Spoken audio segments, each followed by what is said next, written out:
Hey guys, what is up?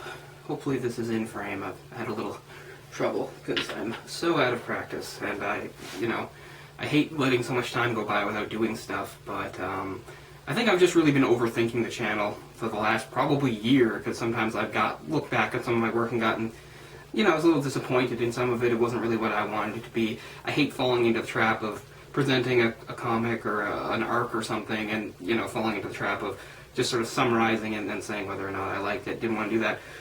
And again, I was sort of at a loss for what to come up with next. I had all sorts of options and ideas, but I wasn't really sure what to do. Then I thought I'd do something that is a little more off the top of my head and a little more general instead of doing a specific arc. And that was to talk about something that's, a huge thing in comics, particularly superhero comics, and that's death, comic book death. As we all know, when a major character dies in a comic, and even sometimes a minor one, we usually know that's not going to be the last we see of them, simply because comics are, for the most part, an ongoing medium. You can't kill Batman off, as powerful as it would be, because he's been one of the most popular characters for over 70 years now. You can make a hell of a statement by killing him off, but it would just be ridiculous, too, to not continue telling stories, so stuff like that. So I thought I'd just talk about some of the character deaths in Marvel and DC. If any others occur to me, I'll think of them. Just a couple of them and say.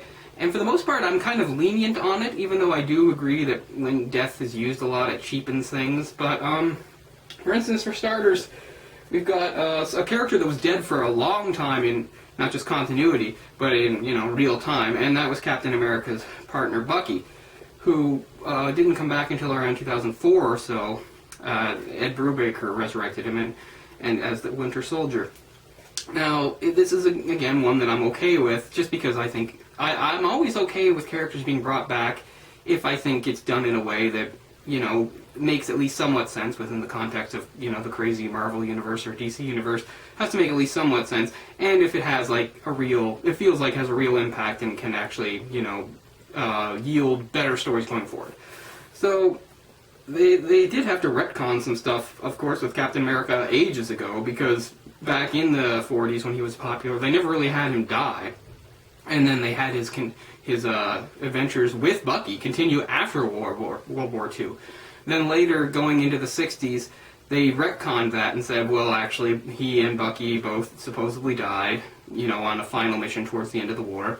And the guys you saw in the 50s were stand-ins, just for the sake of the public, to keep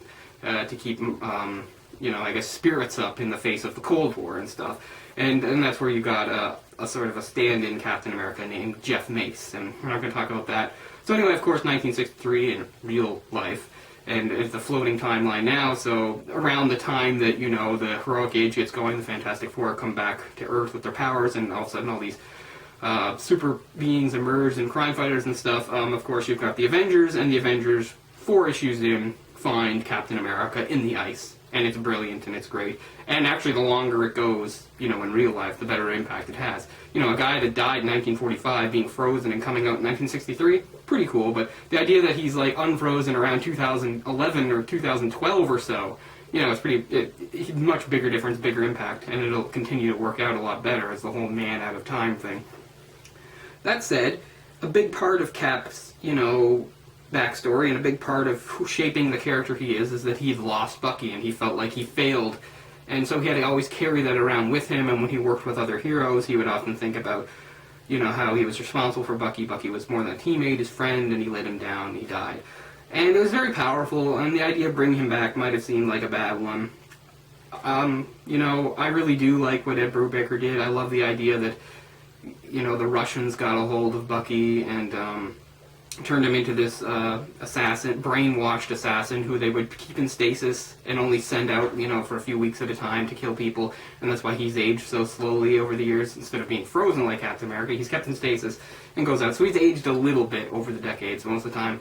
There's some great stuff in here that explains, how that worked and how eventually the programming would, at certain times start to get a bit shaky, and they'd have to put him back under and stuff. And the whole Winter Soldier arc is really cool, and I mean, obviously, because they had it in mind as soon as they made the first Captain America movie. As soon as you see Bucky fall from that train, I think anybody that knew anything about current Captain America knew that we probably see him again as Winter Soldier. They had to tweak the story a little bit. Instead of the Russians getting him, it was Hydra, and that's all fine. I think it works out pretty well. So, what do you guys think? I mean, I wasn't happy about everything with Bucky coming back. I liked him as Winter Soldier. I didn't like when they made him take over Cap's mantle when Cap died, another, and there's a death I don't like, because I don't like really major characters like Batman dying or Cap dying, because they're going to come back, and it's going to be pretty fast, and it's kind of the same thing as like when Superman died, which I will also talk about, is that, yeah, we have all these great issues of the public at large and the superhero community mourning the death of the guy they always thought was like the best of them and stuff, but it feels a little cheap because it's not going to last. But in the case of Bucky, I've always really liked it. I'm not really sure what he's doing at the moment. I'll have to look into that. I know they made a Winter Soldiers series that suggested there were more than one, which I don't like as much. It makes him less special, but I haven't read it, so maybe it's really good. So, for the most part, and here's a very similar one, is Jason Todd coming back and becoming the Red Hood. Here's Batman under the Red Hood. I've always thought this is the best one. This is the one I like the most, really. I love the idea that he had a second Robin who, at first, in the early 80s when he came back, he was just kind of like a carbon copy of Dick Grayson. He was even an acrobat. And they retconned it and changed it, and a lot of people weren't happy with it, but I would have been, because they at least made him more interesting. And, Jason Todd was a street kid, and he was a juvenile delinquent, and I think his dad was a criminal and stuff like that, and he was actually trying to steal the tires or the hubcaps off the Batmobile when Batman caught him and brought him under his wing. The idea that he wasn't like a prodigy like Dick, but, was rough around the edges, but had some real talent and stuff. I liked all that, and I know a lot of people didn't, and I haven't gotten to read too many of the comics of that, like when he's like openly defying Batman's orders and chafing, and I've read stuff on Wikipedia and stuff. I know what happens about how, like, some of his actions lead to, like, a lot of disastrous things happening. And then there's the whole thing about whether or not he pushed this rapist off a roof, and it's left ambiguous as whether or not. But now, knowing what we know, we're pretty sure that he must have done it, because why else would they have shown that? And then, of course, being killed by the Joker. And so, you could say, well, he wasn't a very good Robin, good riddance, and he was voted out by the fans, although it's kind of controversial it was done, and new evidence has come to light that perhaps, there was one guy that managed to, in California at the time, who managed to vote like hundreds of times, so without him, it wouldn't have happened. I don't know if that's ever really been substantiated, but it's been brought up, because it was actually a very close vote.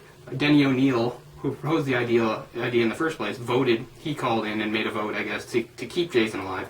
Anyway, yada yada yada. The most important thing about him was, to his legacy, was dying on the job, because it gave Batman made him even more brooding, made him even more slow to trust others, etc., etc., and of course now he had a real failure on his part, which he hadn't really had before, and I always thought that was really good. I liked having the specter of Jason, and you would always see his Robin costume in the Batcave. I always liked that, and how tough it was for Robin to become Tim. Robin had to basically come and demand the job on his own terms. Again, if you look into like stuff of the late 80s, early 90s, 89, 90, around when Tim Drake showed up, mostly written, I guess, by Chuck Dixon, you'll find out how he got himself the job. Because he really believed that Batman needs a Robin to go forward, and I still believe that. Anyway, so what had happened was back in 2002, 2003, during the Hush storyline written by Jeff Loeb. Of course, it's, a Jeff Loeb story, so there's twists and turns, and not everything is as it seems, and it's a big scheme, using multiple villains. And at one point, towards the end, Batman gets attacked by what seems to be Jason Todd here, and he's taunting him and saying, all this stuff, and they're having a fight, and the fighting style does seem very familiar to Bruce, but then, as the fight continues, it's in the rain, and Batman sort of gains the upper hand. He gets, aha, you are not the Robin who died. I have a tendency of not holding this long enough, or close enough. Hopefully that's good. Better at that. And then the face starts to melt away, and we see it was all a ruse, that it was Clayface imitating him. But, and what Loeb had done was, as he would say later on, was he didn't necessarily bring Jason back, but he kind of gave, like, an open door for writers in the future if they wanted to bring him back. And that is ultimately what happened with Judd Winnick, and it's explained later on when the Red Hood finally is unmasked in front of Batman. He says that initially in that fight, it was him fighting Batman, and at some point in the confusion, Clayface switched out with him, which is fine. But I mean, I'm really happy to see Jason Todd come back, just because it's a new layer that he's this crazed vigilante, and of course, at first all he wants to do is get revenge on Batman. Eventually, you know, that has to get sorted out, and he becomes somewhat an ally of the Bat family, and then he gets his own book in the New 52, Red Hood and the Outlaws. And Red Hood has been around, and I think he's a good character. I like having him around. I'm sure there's some people that think it's gimmicky. I don't know. But I really enjoyed it. The conversion of this storyline into one of the DC animated movies is my favorite of all time. Batman Under the Red Hood. It's brilliant. I love it. I really like the voice work and everything. It's one of the best adaptations I've ever seen of a comic storyline. Of course, Judd Winnick was heavily involved, which makes perfect sense. So I love that movie. Recommend it to anybody. Really great portrayal. It's the very first portrayal, really, of the Red Hood since he comes back, or Jason Todd. So far I'm on the side of liking a lot of these because I like how they do it. Here's one that I've never really liked very much, and that's Elektra. Frank Miller introduced her, and the idea was she was never supposed to be around that long. She's part of a flashback explaining some of Daredevil's origin. Well, the second part of his origin, not how he got his powers, but how he first started using them and stuff was, you know, he met her at university, fell in love with her. She was the daughter of a visiting Greek diplomat, and terrorists were going to, like, kill him, and anyway, before he's Daredevil, Matt Murdock tries to save them, and he somewhat fails in the attempt, in that her father gets killed in the confusion, although she does save him. Then, of course, we jump back to years later during the Frank Miller run where he's having all that stuff with the Kingpin, and Elektra shows up, and he very quickly finds out it's her. And, yeah, so she wasn't supposed to be in there for very long, and eventually she winds up getting between him and Bullseye. Bullseye being mad about how he used to be the Kingpin's primary assassin, then after some setbacks from Daredevil and being in prison, he was replaced by Elektra. And then we have that really great fight between Bullseye and Elektra. And it's a really good fight, and it's really well done, and in the end, as he says, put up a pretty good fight, Toots. You're pretty good. But me, I'm magic. Which they did do in the movie, although it didn't do it any justice. Hits her with the card, and then you'll see the opposite page where he takes her own sai and runs her through with it. She wouldn't die immediately from this, but she would crawl and die on Matt's doorstep. And it was all very powerful, and here's the cover of the issue after that. And Frank Miller never wanted her to come back. And I realize, again, how the higher-ups and people in Marvel saw this, that he had created a really good character with a lot of potential for future storylines, and it seemed like a waste to kill her. Maybe it's because I always thought that she's just best there, and I've never really enjoyed her in stories since she's come back. You know, I've seen stuff that she's done since. She's had her own series that might even still be ongoing, and I haven't seen that. And she's always been a pretty good supporting character, showing up again every once in a while in Daredevil's life, as she would in other runs, like the one by Bendis and Malieve and stuff. And that's all fine, but I do feel like she should have stayed dead. And I realize they had a perfectly good explanation for coming back because, you know, she was with the Hand, the ninja cult, and the whole, and some of the mysticism they used was specifically that they could resurrect and bring people back to life. But I don't know. I've just never been that. I mean, by saying I've never been a big Elektra fan, that's not what I mean. What I mean is I was a fan of her in her original incarnation, and I was a fan of how she lived and died then. Since she came back, I haven't enjoyed it. Again, it's just personal preference. Elektra might be some of your favorite characters to see, and you're really glad she came back. Please let me know in the comments. I'm not going to talk too much about the biggest book I own, dwarfing even my Marvel Omnibus, which is the Death and Return of Superman Omnibus. You could kill somebody with this. It is so huge. It is massive. I don't know if this even does it justice, but it is massive. And it's the only real Superman thing I own, except recently. I've gotten some Superman stuff from the New 52, but I didn't even buy it myself. It was gifts. So it's the only thing. And I will say, you know, there's not time to get into the whole dark age of comic books and the tone and what was going on then in the early 90s and this and Nightfall and Venom becoming a good guy and Wolverine having the adamantium ripped out and the stuff going over on with Image Comics and Spawn and all that. That's another episode. I did sort of do one like that years ago, but I'd like to revisit it. But I will say, for somebody like me, I came of age, or in that... Maybe I'm not using that wrong, but I was first really introduced to comics during this time. The early 90s, mid-90s is when I actually started reading them. You know, I read some older ones, more Bronze Age stuff, because my friend Ryan Hell on the show, had inherited a lot of comics from his uncle that were from like the 70s and 80s. So I read those, but when I was reading the 90s ones, full of all that dark age Gen X stuff, it's a little shocking.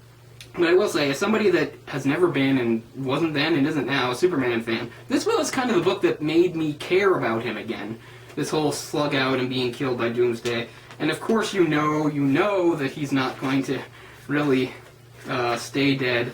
You have to with somebody like Superman, but I can even remember seeing it on my own local TV news station, like stories of people like being interviewed about like the impact of his death. And I really do enjoy this massive story about, him eventually coming back but being replaced by these pretenders, and I think it was a good thing. It shook up the landscape a little bit, but again, it wasn't a real death, and it's even explained later on Superman didn't really die anyway. He was put in sort of a state of living death or something like that. So I don't even really count that as a comic book death, but I do count it as a pretty good event, and it's another thing that it's too bad when stuff like that is dredged up again. Like, if you want to talk about someone I didn't like coming back besides him, it would have been Doomsday, because Doomsday is a great character. He works once, but then bringing him back again and again it lacks impact. I mean, I remember I reviewed one time I talked about the first arc of the Superman Batman comic from 2004, where they do the newest at the time version of Supergirl, and at one point they fight like a whole like army of like sort of clones of Doomsday, and that really waters it down and lessens the impact, if you ask me. I don't know how much time I have. Well, one more I'll hit you with is one a lot of people didn't like that I mostly do like, and of course I came out of the mess that was the Clone Saga, which by the way is what nearly killed this channel. Because for almost like 2 years, I've been planning to do a big, huge, maybe even series of episodes covering the Clone Saga, and I still want to do that. But when I say it almost destroyed the channel, it's just because it's been so overwhelming that I've kind of gotten, I didn't know how to approach it, and then I kept getting worried about trying to do episodes, and then I would just say, okay, maybe focus on something else for a while. Anyway, I really do hope to get to that. So the Clone Saga, very quickly, I can't sum it up, there's no way. But in the end, they needed what's known as an author-saving throw. They needed something to salvage this huge mess they'd caused for 2 years. And what they came up with was Norman Osborn, who had died back in the 70s, right after killing Gwen Stacy, which is a death that should never be undone. And a lot of people say, well, Norman Osborn's death shouldn't be undone either. And I would agree, except this kind of was the only real way to, I think, save it, because the only way to save it was to say that some mastermind had been behind the whole thing, manipulating everybody, including the people we thought were really in charge, like Judas Traveler and Scryer. If you don't remember them, I can't blame you for that, but, at the time, Judas Traveler is supposed to be this all-powerful character, and then it's retconned. Well, actually, he's not. He's just another pawn. Blah, blah, blah. So, yes, the original Green Goblin, Norman Osborn, who had been dead for about 20 years in real time, so at least, something like 5 years of comic book time, they had to bring him back, and I do sympathize that it was really the only way, because when you think about it, he was the only guy that would have had enough intimate knowledge, because he knew Peter Parker's true identity, Spider-Man's true identity is Peter Parker, and hating him that much, having the vast resources to be able to pull something off. And the idea was, of course, one of the retcons was, well, instead, he didn't actually get killed by the being impaled by his own glider in the classic Amazing Spider-Man 122. It was that he actually, part of his powers, which he didn't even know about, was that he had sort of a low-level healing factor. Not a healing factor as great as Wolverine's, in that, Wolverine's, has the best healing factor. His wounds heal almost instantly. But in that he had a healing factor, his wounds would heal, but more slowly over time. So he was pronounced dead, and I guess got up on, I don't know, the table at the coroner's or something like that in the morgue. I don't know. But then you can understand how it worked from there, that either he killed the people involved or paid them off because he's so powerful. And then the idea was he went to Europe and laid low and started all these plans and got a hold of Miles Warren, the Jackal, and he started manipulating all this. Now, people, including editor around the time, Spider-Man editor, who's still at Marvel today, Tom Brevoort, I'm not sure how to say his name, sorry. He even said, one thing that didn't make sense to him, though, was, like, in the 80s, for us, the Hobgoblin first emerged, the original Hobgoblin, and then we had other Hobgoblins, and he said, somebody with Norman's ego would never be you know, satisfied with that. Why would he allow that to happen? I kind of agree, but I also think, well, he had this really big plan. He really wanted to do something about it, but he, for once in his life, actually used some restraint and didn't. And they did actually sort of address that a little later. One of the first storylines right after the whole clone thing was where Spider-Man Hobgoblin lives, where Norman is now back in the public eye and stuff, and one of the first things he wants to do is take care of Roderick Kingsley, who, ironically, had taken care of somebody that had usurped the mantle of the Hobgoblin, Jason Masendell, in that he kills Jason Masendell, and now he just thinks, I'm rambling, but you know what I mean. The Green Goblin was very unhappy about the whole Hobgoblin thing, and now he finally gets a chance to do something about it, and that is addressed in here. Although he doesn't actually wind up killing him, he does sort of financially ruin him somewhat at the time. That's too much to get into, too. So that's one, and they've done a lot with Norman since, you know, especially post-Civil War, and the whole, we're not post-Civil War, well, yeah, post-Civil War, but post-Secret Invasion, where he became, like, the hero, and you know, the idea was, you know, this crazy psychotic supervillain was actually in the public eye as a hero, and he replaced S.H.I.E.L.D. with Hammer, and, you know, and he controlled things, and you know, Dark Reign and all that stuff, and that was all fine. It was okay, but I just sort of missed seeing Norman Osborn as a, you know, a costumed villain, which he really hasn't been in the last few years. But, again, it's a death that I'm not thrilled about, but I kind of got that they had to do that, because they just dug themselves such a hole. So that's only some of them. Ironically, you know, Moon Knight's my favorite character, and he's been brought back to life several times. I've never thought that's too cheap, because that's part of his origin. The whole idea was before he was in Moon Knight, he supposedly died, and he was resurrected by the Egyptian god Khonshu, and that's where it comes from. So the idea that he's died a few times in continuity and come back, well, resurrection kind of was his thing. If Khonshu still has a use for him, he'll bring him back to life. That said, I don't think every arc he should get, you know, freaking killed. So, I don't even know how long I've rambled, but I didn't do any real analysis there. It was mostly to get a conversation going and talk to you guys and what you thought about some of the ones I said, if you liked those deaths and, or not, those resurrections, or if you disagreed with them, or if there's any that I haven't mentioned that you want to talk about that you thought were really good or really bad, etc. So we'll leave it off there for now, but a new episode coming pretty soon, and yes, there will be a Clone Saga series. I will make that work somehow. Thanks a lot for watching, guys. Peace out. I'll see you next time, which again, really soon. So, bye-bye.